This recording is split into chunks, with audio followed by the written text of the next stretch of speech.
Posso usar o mesmo treino do meu coleguinha? Então, deixe seu like, deixe comentários pra gente estar trazendo aqui pra vocês, respondendo assuntos que vocês gostariam de ouvir. E a gente vai começar então com uma das respostas lá da caixinha de perguntas que a gente colocou no nosso Instagram, que foi sobre já tentaram treinar juntos usando o mesmo treino? Então a gente vai meio que trazer esse assunto pra cá, sobre falando mais ou menos por que na verdade você não deveria pegar o treino de alguém e nem porque faz sentido também a gente treinar junto sendo competitivo, né? Eu acho que a ideia é a gente começar falando que talvez se você não tenha a pretensão de competir, tenha separação de categoria, esteja focado em alguma coisa, somente em alguma coisa de saúde, a chance de você realmente fazer o treino de alguém e ficar elas por elas, dar resultado, ser legalzinho, até mais rotineiro, assim, você fazer o mesmo treino que alguém do parceiro. Sendo sincero, eu mesmo já fiz ali quando eu tava trabalhando no escritório, a gente ia lá em uns 3 ou 4, eu era o Zenzo de 10 anos atrás, a gente ia lá, fazia o mesmo treino junto, supino, era uma série a cada 10 minutos, mas a gente ficava 3 horas na academia, podia, e tava certo, tudo bem, né? Mas quando a gente pega mais pra parte de atletas, que tem separação de categoria, que você quer fazer um min-max ali de o quanto de hipertrofia você quer conseguir, e mexendo em cada variávelzinha certinho, você usar o treino de alguém provavelmente seria uma das piores coisas que você pode fazer. Acho. E também a gente tem que pensar, uma pessoa iniciante, ela vai ser bem responsiva, mas ela vai precisar começar com um treinamento de base. Esse treinamento de base não vai ter diferenciação, até onde a gente sabe, não vai ter diferenciação entre um homem e uma mulher, por exemplo, uma pessoa mais nova, uma pessoa mais velha.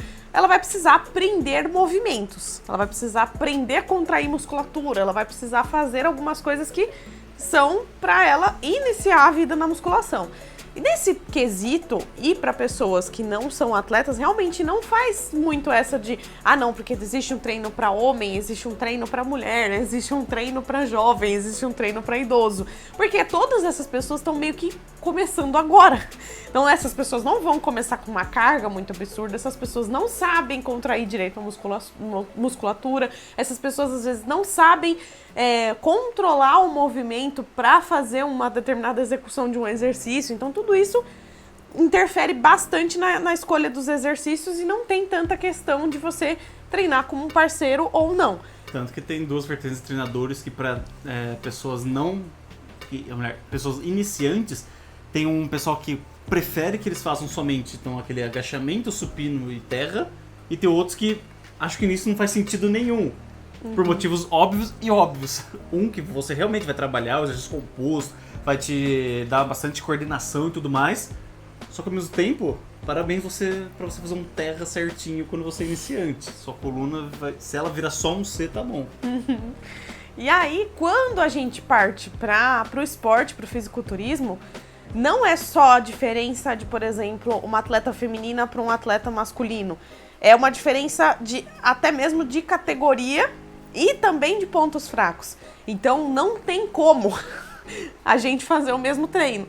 Por mais que a gente até tenha exercícios parecidos, para cada um de nós tem um foco específico para aquele movimento. Então, por exemplo, se o Andy fizesse a mesma divisão que eu de treinos, que no caso ele não faz, mas se ele fizesse, por exemplo, um dia para perna, que é quadríceps e glúteo, um outro dia para costas e um outro dia para ombro e um outro dia para posteriores e o outro etc., ele ainda teria uma seleção de exercícios mais específicos para o que ele precisa desenvolver por conta dos pontos fracos. Pontos fracos que nós dois são completamente diferentes um do outro. Tanto que se vocês forem olhar, por exemplo, não sei se você consegue colocar uma foto aí, por exemplo, o abdômen do Andy é um ponto forte dele. Para mim é um dos meus pontos mais fracos no meu físico. Que é uma coisa que eu não tenho. O meu quadríceps é muito forte. O do Andy é um pouco mais... precisa desenvolver ainda. Minhas costas é muito forte. Eu tenho a dorsal gigante. A do Andy também precisa desenvolver. Então a gente tem diferenças ali do que precisa desenvolver em um e no outro. E não ia adiantar a gente tentar fazer o mesmo treino, porque os pontos fortes de um ia ficar cada vez mais forte e os pontos fracos iam ficar cada vez mais fracos, porque a gente não ia conseguir atingir aquela musculatura da maneira que precisa. Então, meio que não é ideal nem mesmo em categorias, em sexos iguais, você usar o mesmo treino. Mesmo entre indivíduos, e aqui a gente nem tá falando sobre o sexo da pessoa, do atleta, que é assim, o mesmo exercício. Então acho que isso aqui nem é muito ainda falado, na verdade. O mesmo exercício, uma pessoa tem a capacidade ou não de levar aquele exercício para uma região que seria específica. Acho que o que está muito falado hoje em dia são os pull around, né, que não sei o que é para atingir a parte mais baixa das costas. Só que se você colocar uns 60, 70% de pessoas para fazer aquilo lá, ele não vai conseguir jogar para a parte de baixo das costas. Sem um bom treinamento, sem alguns detalhezinhos, sem alguém que já conseguiu fazer, falar isso para ele. Ele vai puxar e vai ser tipo uma remada qualquer. Isso aí você vai levar pelo exercício. Eu tenho muita dificuldade para ativar, acredite. Meu vasto lateral não, mas meu quadríceps, mesmo em leg press. Tipo, nossa, leg press não pega glúteo. Acredite, meu glúteo faz 90% do serviço provavelmente no leg press. E a K simplesmente lá, na primeira repetição, o quadríceps dela tá queimando. Não tá queimando à toa, né? Ela provavelmente tem uma melhor ativação do grupo do quadríceps, muito melhor do que o meu, e isso se reflete até no nível de hipertrofia por esforço, por tempo de treino que a gente tem diferente. Então não é somente simplesmente por sexos diferentes, pode treinar e tudo mais. É também por indivíduo, por isso que a gente fala, um personal ou um treinador que ele passa uma coisa igual para todo mundo, tende a não ser certo, principalmente quando a gente fala de atleta, porque é isso daí. Você tem categorias diferentes, com individualidades diferentes, com genéticos diferentes, que precisam de atendimentos diferentes. Eu aqui, então, eu treino por 16 anos, então por 12 ou 13 anos, eu sempre treinei pra mim, pra crescer, assim, pra treinar a sério. Então, tipo, meio que treinando tudo uniforme, assim. Então, hoje em dia, eu ainda, por mais que eu esteja focando no fisiculturismo competitivo por uns 3 anos, eu ainda tenho minhas diferenças genéticas dos grupos musculares que eu ainda estou correndo atrás. Então, eu sei claramente hoje em dia quais são os meus pontos fracos e fortes. O que eu posso praticamente não treinar e o que eu tenho que dar muita atenção. Então, meu braço e minha perna ficaram muito para trás, porque geneticamente eu sempre treinei eles iguais em volume, exercício, mais e atenção, e eles ficaram para trás. Hoje em dia, meu feedback... Na verdade, nunca recebi feedback que a perna e o braço tá pequeno, mas a gente sabe, a gente olha em foto ali, a gente, por seguir bastante o esporte, a gente sabe que bate o olho, você sabe o que falta em você. Tanto que é por isso que a gente traz, na verdade, bastante sobre os confrontos, por isso que a gente comenta sobre os confrontos, exatamente porque a gente acha que a gente entende quão esse feedback é importante para você ter um norte direcional, seja para você ou para você estar passando pro seu coach ou treinador. Porque a gente sabe que como atleta não é simplesmente treinar e vamos ver o que acontece. Não, eu como atleta, se eu quiser agora estar buscando o top 1, o overall, dentro dos campeonatos que tá muito disputado, que tem genéticas muito boas, atletas muito bons, eu preciso sim correr atrás dos meus pontos fracos. Então, tipo, com certeza não posso simplesmente pegar de qualquer treino ou simplesmente pegar até a casa. Vamos treinar bonitinho aqui junto, que não vai rolar. Então é isso, se você for iniciante, provavelmente você vai ter sim algum resultado fazendo treino junto com alguém, ou com a sua namorada e tudo mais, ou provavelmente normalmente a namorada que acompanha o namorado, esse normalmente é o mais padrão. Se ela fizer seu treino, provavelmente ela também vai evoluir, mas também vai se lesionar. Mas pode ter certeza que quando entra no meio competitivo ou em indivíduos mais treinados, precisa sim ter uma separação, tanto por individualidade ali de genética, quanto por categoria dentro da parte competitiva mesmo, tá?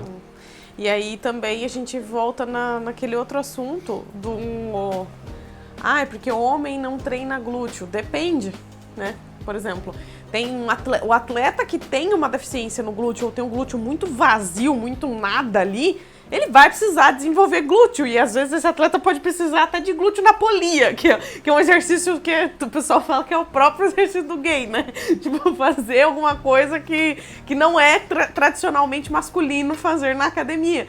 Mas se é um atleta que precisa desenvolver essa musculatura, inclusive, por favor, né, gente? É que é difícil ver um atleta com glúteo ruim, porque vocês homens já têm uma tendência a ter glúteo bom. Mas muito feio quando você vê um atleta que tem aquele cu vazio, aquele saquinho vazio de pele na parte de trás. Especialmente quando você vê que a pessoa, além de não ter musculatura, ela ainda conseguiu secar muito a região. Então, tipo, ficou um saco de pele. A gente sabe exatamente que são os atletas que só fazem extensora. E não faz agacho e nem leg press. Não treina posterior nunca. Mas isso daí, eu acho que entre atletas, assim, hoje em dia, pelo menos, felizmente, entre atletas, não tem mais essa questão de, nossa, não vou fazer flexora na mesa porque fica com a bunda pra cima. Eu já tive que ouvir isso uns anos atrás. Mas hoje em dia não, realmente o pessoal tá até fazendo bastante elevação pélvica mesmo. Eu realmente não vejo o homem fazendo glutenapolia, porque eu acho que não precisa colocar esse volume adicional a mais, porque não traz nada, não agrega, né, a mais ali pra você esperar em cima do palco. Mas é isso aí. Não treine junto, nunca treine junto com a sua namorada, o resumo desse exercício. Especialmente se ela for uma wellness e você quer, sei lá, ser um Ou se ela for men's physique. Ou se ela... Aí não. Mas se for um bodybuilder classic, fica à vontade de treinar com elas. Talvez você tire algum benefício aí. Mas se ela for uma wellness e você for um men's physique, não faz nenhum sentido vocês fazerem o mesmo treino. É. Então é isso. Então, deixa o like, deixa o comentário aqui para mais assuntos que a gente pode trazer. A gente tá deixando algumas caixinhas de perguntas no nosso Instagram. A gente vai trazer outros vídeos das outras respostas também. Então a gente vai trazer aqui então sobre alimentos que a gente coloca em déficit calórico para estar conseguindo suportar esse buraco negro que a gente chama de estômago. A gente já falou, na verdade, sobre dicas de cut natural, foi o último vídeo que a gente já fez. A gente vai falar sobre algumas substâncias que são proibidas pelo ADA e qual que é a importância das redes sociais na vida de um atleta hoje em dia, que pode ser um vídeo curto ou muito longo, na verdade. Então até o próximo vídeo. Tchau.